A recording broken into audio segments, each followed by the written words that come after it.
douce dame jolie, pour Dieu ne pensesse ni que nul est signori. Serre-moi fort vous seulement, cadet sentri chéri, chéri, vous êtes humblement tous les jours de ma vie servi sans vilain pansement. Hélas, et je m'en dis. Raymond de Montfleury était invité pour le mariage de la fille aînée du roi et de la reine. Quand il arriva avec sa monture jusqu'au château des Bohémonts, il stoppa son cheval puis contempla la grandeur et la beauté de la forteresse. Douce dame jolie, pour Dieu ne pensesse ni que nul est signori. Serre-moi fort vous seulement. C'était un chevalier de grande taille, au teint très clair avec des cheveux frisés noirs. Ses yeux en amande étaient de couleur noisette, il avait une fine bouche, le nez légèrement aquilin. Il était puissant, musclé et avait une voix posée. Le jeune homme avait pour seul défaut l'impatience, mais il était vaillant, courtois, déterminé et modeste. Pour se protéger et se défendre, Raymond possédait une solide épée, un écu épais et joliment décoré, un aume très résistant, un haubert bien costaud et une longue lance. Il avait également un beau et rapide destrier blanc, qui était très obéissant et fidèle à son maître. L'animal avait lui aussi une armure pour se protéger. Son regard s'attarda un peu sur l'édifice. Il n'avait jamais vu pareille merveille. Le château possédait un gigantesque pont-levis, de nombreuses tours de garde, un imposant donjon et même de magnifiques bassins autour de la forteresse. Alors que le chevalier entrait dans la cour du château, il vit des centaines de fleurs, d'incroyables fontaines et de belles décorations. Le palais était aussi occupé par des pins, des cygnes, des flamants roses, des perruches et de perroquets. Raymond en était émerveillé. Les animaux exotiques côtoyaient ceux de la basse-cour dans la plus parfaite harmonie. Mais le roi arriva rapidement l'accueillir, mettant ainsi un terme à sa rêverie, et s'exclama. « Bonjour Raymond, me voilà ravi de vous revoir. Comment allez-vous? Le voyage s'est-il bien passé? » Bonjour, votre majesté. Pour moi aussi c'est un plaisir de vous retrouver. Je vais bien, mais hélas, ma mère, dame Caroline, va fort mal. Je lui ai d'ailleurs pris quelques plantes médicinales sur le chemin du château. Le voyage s'est très bien déroulé. Mon destrier Huel est très résistant. Le roi fit un signe de tête au brave chevalier. Le jeune homme le suivit jusqu'à l'intérieur du château, avec toujours autant d'étincelles dans les yeux. L'immense salle à manger était très agréable. Là, trônait un beau buffet où se trouvaient du poulet, des légumes, des fruits, des gâteaux et plein d'autres mets somptueux. L'intérieur du château était grandement décoré par des roses blanches, des drapeaux, des portraits, des fresques, le tout magnifiant une splendide architecture. Il y avait aussi une table couverte de cadeaux pour les jeunes mariés. Déjà, les cloches des petites églises rurales annoncèrent la messe.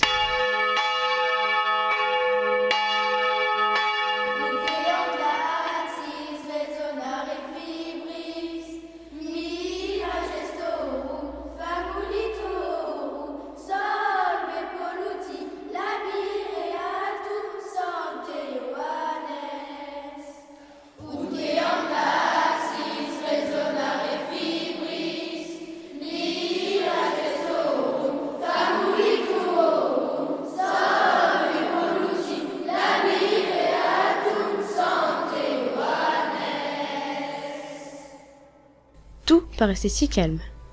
Les deux hommes allèrent rejoindre le cortège, précédés par les futurs époux. La jeune fille était entourée de dames et de servantes. Elle ne portait pas de toilette spéciale pour le jour des noces.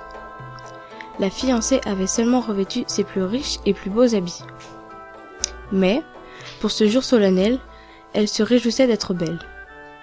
Non loin de là, son futur époux l'observait. Les deux jeunes gens étaient prêts à partir. L'église n'était pas loin, et les cloches tintaient joyeusement. Nos mariés décidèrent de s'y rendre, selon l'usage à cheval. Le cortège s'organisait devant le perron. En tête s'avançait un groupe de jongleurs formant un véritable orchestre. Vielle, flûte et harpe. Ensuite, la mariée est derrière elle, le mari bien campé sur son palefroid. Près d'eux, les mères, montés sur des mules, les pères, puis 2 par 2, 3 par 3, les parents et les amis, revêtus de la magnificence des mêmes costumes. Sur une sorte de char peint à fleurs étaient assis les plus vieux invités. Tout au long du chemin, les vassaux, les paysans, les bourgeois venus de la ville regardaient passer le cortège. L'église se tenait au sommet de la colline. Le chemin et les marches qui menaient au moutier avaient été couverts de glaïeuls et de roses qui répandaient un parfum pénétrant. Soudain, tout cessa. Le prêtre parut. C'est sous le porche qu'avait lieu en effet le véritable mariage. Les cérémonies de l'église n'en étaient que le complément et la parure. Ce fut donc sous le porche peuplé de statues de pierre, en présence de nombreux témoins, que les 2 fiancés donnèrent à leur union leur libre et solennel consentement. Que c'était émouvant! Raymond, notre chevalier, était honoré de compter parmi les convives. Il ne manqua pas d'en faire part au roi, mais aussi aux 2 jeunes mariés sur le chemin qui les ramenait au château. Une grande fête allait maintenant avoir lieu. Ce fut un mariage extraordinaire, tout comme le festin qui le suivit. Quand il fallut aller s'asseoir autour du banquet en forme de U, les convives virent arriver des musiciens, des jongleurs, des acrobates, des troubadours et toute autre sorte d'artistes. Ils se placèrent au centre de la grande table. Tout le monde en était stupéfait. Son Altesse royale Bohémond voulait que le mariage de sa fille aînée soit grandiose. Tous les invités s'empressèrent de s'installer à table. Cependant, quelque chose ou plutôt quelqu'un intriguait Raymond.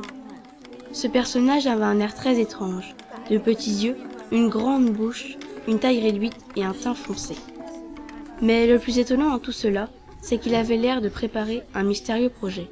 Il se leva et quitta la table. Le brave chevalier n'attendit plus une seconde pour se lancer à la poursuite de ce vilain personnage jusqu'au donjon. Le chevalier était forcé de passer par des sombres passages secrets, car il devait se faire discret. Ainsi, il le suivit pendant quelques minutes. Quand Raymond et cet énigmatique individu furent arrivés jusqu'au sommet du donjon, un homme s'adressa à ce dernier et chuchota. « Alors, Urbain, quand pensez-vous mettre votre plan à exécution ?» Écoutez, seigneur Sommapine, je propose que nous attendions encore un peu, demain, au soir. « Peu importe, je vous fais confiance, mais ne me décevez pas. » dit-il d'une voix grave. À ces mots, Raymond s'enfuit avec la peur et l'angoisse de connaître la suite. Il se doutait que les malfrats parlaient de l'assassinat de sa majesté.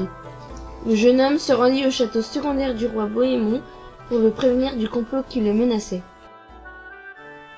Le chevalier pensait que le trajet serait tranquille et rapide, mais il se trompait. Le chevalier se munit de plusieurs paniers de fruits et légumes, de viande, d'un petit tonneau de vin et un autre d'eau. Il prit également son épée bien aiguisée. Le jeune homme n'oublia pas d'emporter son bel écu et chargea cette lourde marchandise sur un mulet. L'animal était très vieux, cependant il pouvait transporter bon nombre de kilos sur son dos. Au moment où il fallut partir, la jeune mariée s'approcha de lui et le mit en garde sur les personnages qu'il pourrait rencontrer sur le chemin du château secondaire. Prenez une seconde épée et vous en aurez besoin. Pourquoi me dites-vous cela? Je ne devrais pas vous en parler, sinon vous renoncerez à partir. S'il vous plaît, dites-le-moi. Si vous insistez, on raconte qu'une troupe de brigands se cache dans les arbres pour vous bondir dessus et vous voler vos précieux objets. Beaucoup de personnes disent aussi qu'une sorcière pourrait vous transformer en vilain porc si vous faites l'erreur de pénétrer sur son territoire. Mais le pire dans tout cela, c'est le dragon qui vit près du château secondaire du roi Bohémond. Quand la jeune fille eut terminé de décrire toutes les aventures qui l'attendaient, le jeune homme écarquilla les yeux, sans pour autant renoncer à sa quête. Il suivit quand même le conseil de la demoiselle, prendre une seconde épée, puis partir sur le chemin avec son mulet. Après être arrivé près d'une petite forêt, nommée le Bois Clos, le chevalier arrêta sa monture et se demanda un instant si une troupe de brigands n'était pas aux alentours. Il ne se trompait pas. Tout à coup, une dizaine d'hommes arrivés de nulle part bondissent sur Raymond. Effrayé, il sortit son arme et se débattit seul contre ces individus robustes. Pendant quelques minutes, il cria, mais les voleurs lui répétaient sans cesse que cela ne servait à rien et que personne ne pourrait l'entendre. L'un des brigands s'exclama. « Hé, voudrais-tu bien arrêter de crier dans mes oreilles ?» Il avait un timbre de voix énervé. Le chevalier ne répondit rien et fit comme s'il était mort. Les brigands naïfs y crurent rapidement. Leur but n'était pas de tuer quelqu'un, seulement de lui faire peur et de lui voler son argent. Bon débat.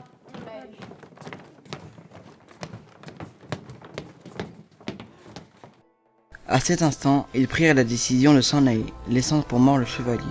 Le jeune homme, après avoir attendu plusieurs minutes, repartit avec son mulet en direction du territoire de la sorcière.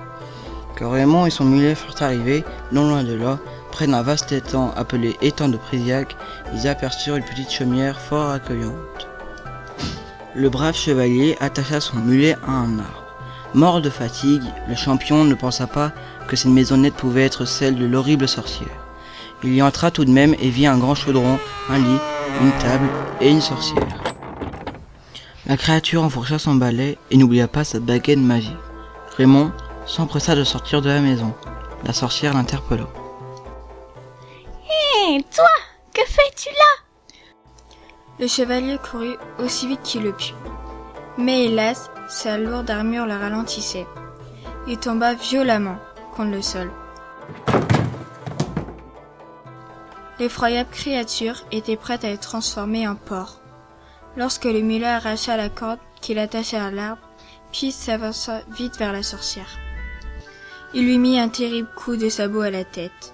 La sorcière tomba raide morte. Le chevalier se releva et nomma le mulet Vaillant. Les deux coéquipiers repartirent en direction du terrible dragon. Ils suivirent une piste sinistre et se rendirent vite compte qu'il était mené par une odeur pestilentielle, qui semblait émaner d'une grotte. À l'instant où Raymond et Vaillant furent arrivés, ils aperçurent une énorme bête, le dragon. Il faisait au moins 10 fois la taille du Vaillant.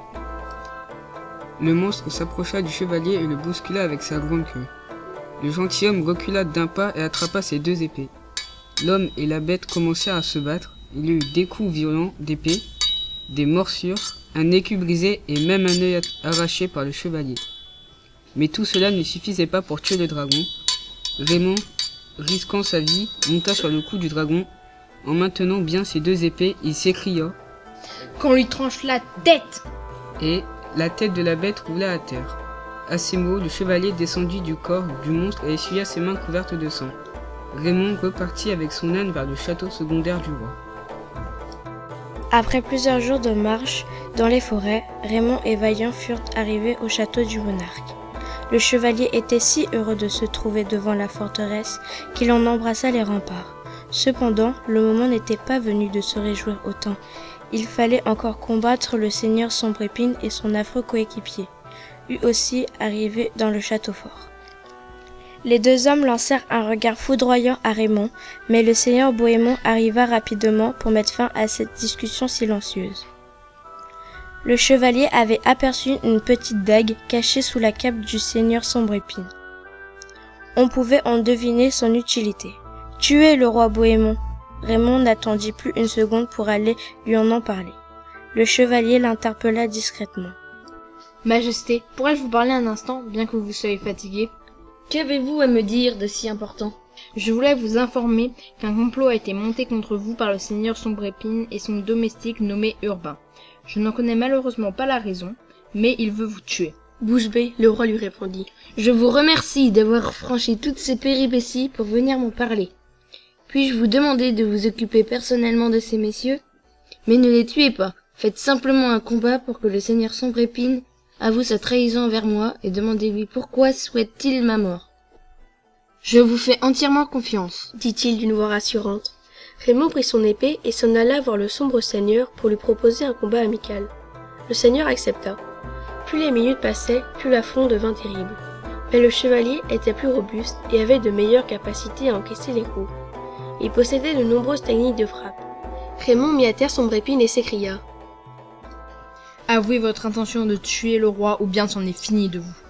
Dit-il épuisé du combat. Il comptait obtenir ainsi plus rapidement des aveux. Pourquoi voudrais-je faire cela ? Le cavalier brandit son épée devant le cœur du seigneur Sombrépine. Celui-ci répliqua terrifié. Je me rends, j'allais le tuer ce soir vers minuit avec mon domestique. Je voulais l'assassiner pour l'amour de la reine. Si douce, si belle.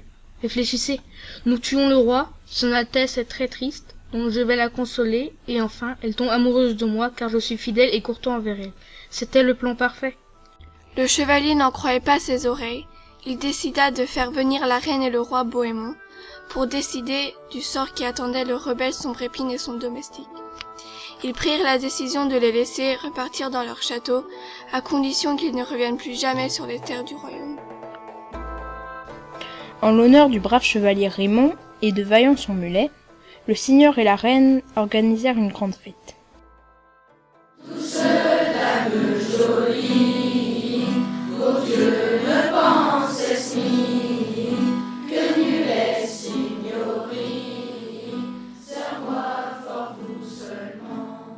C'était plus grandiose que le mariage de leur fille aînée.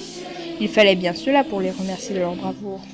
Lors de la grande fête, un immense buffet fut situé au beau milieu de la pièce. Là encore, il y avait toutes sortes de mets somptueux. Le roi et la reine vinrent à la rencontre du chevalier et de son coéquipier.